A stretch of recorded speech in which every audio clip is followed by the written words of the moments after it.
శుభం వ్యాధు శ్రీ గురుభ్యో నమః. తులారాశి వారికి ఫిబ్రవరి 1వ తారీఖు నుండి 15వ తారీఖు వరకు ఏ విధంగా ఉన్న విషయాన్ని మనం ఇప్పుడు విశేషంగా తెలుసుకోవడం ప్రయత్నించేద్దాం. తులారాశి తృతీయ స్థానంలో మన కుజశుక్రుల యొక్క ప్రభావం కనిపిస్తుంది. చతుర్థంలో బుధాదిత్య యోగం, పంచమంలో శనీశ్వరుడు, షష్ఠ స్థానంలో మనకు రాహు యొక్క ప్రభావం, సప్తమంలో బృహస్పతి అనుగ్రహం ఈ రకంగా కనబడుతూ 12 కేతు యొక్క ప్రభావం కూడా కనబడుతుంది. ఈ 12 కేతు యొక్క ప్రభావం ఈ తిరగడాలన్నది ఎప్పుడు జరుగుతుంది? సంవత్సరం అంతా మీరు ఎక్కడో చోట నెలకు ఒకసారి ఒక ప్రయాణం చేస్తూనే ఉంటారు. అదే తీర్థయాత్ర అనుకోండి, లేదంటే జనరల్గా టూరిజం అనుకోండి, ఏదో అనుకోండి, ఈ సంవత్సరం అంతా మీరు తిరిగే అవకాశం ఉంటుంది. ఏదో రకంగా తిరుగుతారు. అందులో ఏంటంటే పుణ్యం పురుషార్థం అన్నట్టుగా ఏంటంటే వెళ్ళేది ఒక పని మీద వెళ్తారు, దాంతో అక్కడ ఒక తీర్థం ఉంటుంది, అది కూడా చూడడం జరుగుతుంది. సో 2 రకాలుగా పనులు అవుతుంటాయి. ఏదో చిన్న పని మీద విదేశాలకు వెళ్ళారు, ఏదో చిన్న పని మీద మీరు వేరే ఊరు వెళ్ళారు, ఆ ఊర్లో పని చూసుకుంటూ కూడా మీరు విదేశాలు అక్కడ ఒక క్షేత్ర దర్శనం కూడా జరిగేటట్టుగా 2 కోయిన్సిడెంట్గా జరుగుతుంటాయి. మీకు ఈ సంవత్సరం అంతా అలా జరుగుతుంది. ఎస్పెషల్లీ ఇప్పుడున్న పరిస్థితుల్లో చూసుకునేసరికి తులారాశి వారికి తృతీయంలో ఉన్న కుజుడు ప్లస్ శుక్రుడు యొక్క ప్రభావాలు ది మోర్ డైనమిక్. అన్నదమ్ములు ఒక చెల్లెల మధ్య జరుగుతున్న వివాదాస్పదమైన స్థితిగతుల్లో కొంత బలహీనపడే అవకాశం ఉంటుంది. కాబట్టి కొంచెం ఆచితూచి వ్యవహరించండి వాళ్ళతో. ఎందుకంటే అక్కడ కుజుడు శుక్రుడు ఉన్నాడు. కుజుడు అనేవాడు ఈ లగ్నానికి, ఈ రాశికి కొంచెం దోషిగాడు. శుక్రుడు రాశ్యాధిపతి. అంటే నీ మనసులో మీ రాశికి సంబంధించిన అధిపతి ఎవరైతే ఉన్నారో వాడితో ఒక పాపగ్రహం కలిసి ఉంది.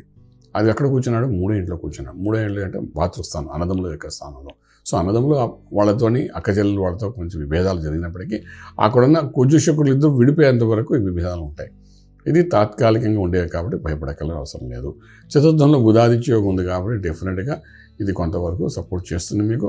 15వ తారీఖు వరకు రవి అక్కడే ఉంటాడు కాబట్టి కొత్త వ్యవహారాలు ఏమైనా ఆరంభించాలి, తల్లిగారి యొక్క పేరుతో కానీ ఏమైనా ఆరంభించాలనుకుంటే డెఫినెట్గా you can start it up.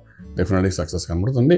ఈ పంచంలో శనీశ్వరుడు దానికి యోగాన్ని ఇస్తాడు. అలాగే షష్ఠస్థానంలో రాహు డెఫినెట్గా పాపగ్రహాలు 3, 6, 11 ఉంటాయి, శుభాన్ని సూచిస్తాయి కాబట్టి మంచి ఫలితాన్ని ఇస్తాయి. వీటన్నిటికంటే 7 ఇంట్లో బృహస్పతి అనుగ్రహం కనబడుతుంది. గురువు యొక్క దృష్టి పడింది కాబట్టి భార్యాభర్తల మధ్య అన్యోన్యత పెరుగుతుంది. అదేవిధంగా గురు దృష్టి ఉన్నప్పుడు కాబట్టి శుభకార్యం కూడా చేయడానికి అవకాశం ఉంటుంది. సో అందులో భాగంగా గృహప్రవేశం, శంకుస్థాపన, భూమి పూజలు, ఉపనయన సంస్కారాలు చేసే ప్రయత్నాలు ఇవన్నీ కూడా సక్సెస్ అయ్యే అవకాశం ఉంటుంది. ట్రేడింగ్ సక్సెస్ఫుల్ అవుతుంది. ఇంపోర్ట్ ఎక్స్పోర్ట్ వ్యాపారాలు కూడా బాగుంటాయి. విదేశాలకు వెళ్ళి సెటిల్ అవ్వాలనుకున్న వాళ్ళు చక్కగా సెటిల్ అవ్వచ్చు. అలాగే విదేశాలు చదువుకోవడానికి వెళ్ళాలనుకున్న వాళ్ళు కూడా శ్రీకారం చుట్టండి, సక్సెస్ఫుల్ అవుతుంది. అలాగే ట్రేడింగ్ చేసేటప్పుడు నంబర్ 9 పాజిటివ్గా పనిచేస్తుంది.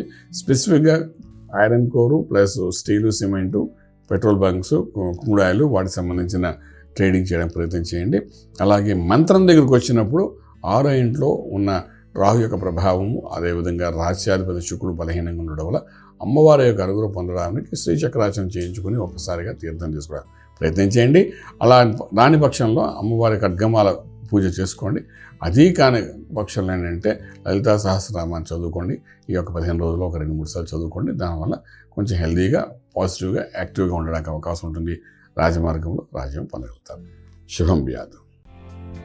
ఈ వీడియో మీకు నచ్చినట్లయితే మీ మిత్రులకు షేర్ చేయండి.